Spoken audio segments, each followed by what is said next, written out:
రామన్ రాఘవ్ ఈ సైకో 23 మందిని చంపేశాడు. ఏంటి ఈ పేరు ఎక్కడో విన్నట్లు ఉందా? అదేనండి, ఇతడి హత్యలపై ఇప్పుడు ఓ ఓటీటీలో వెబ్ సిరీస్ కూడా ప్రసారం అవుతోంది. 1960 సంవత్సరంలో ముంబై మురికివాడ ప్రజలకు కంటి మీద కునుకు లేకుండా చేసిన సైకో కిల్లర్ ఇతడు. 23 మందిని రాఘవ్ అతి దారుణంగా చంపేశాడు.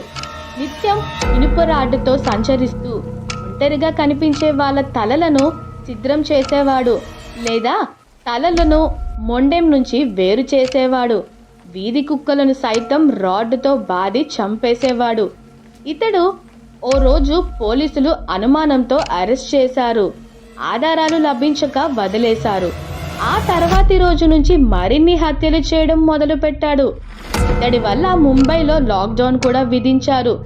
రాత్రి వేళల్లో బయటికి రావద్దని హెచ్చరించారు. ఎట్టకేలకు రాఘవ్ను పోలీసులు అదుపులోకి తీసుకున్నారు. అయితే రాఘవ్ మానసిక సమస్యలతో బాధపడుతున్నాడని, అందుకే ఈ హత్యలు చేశాడని పోలీసులు తెలిపారు.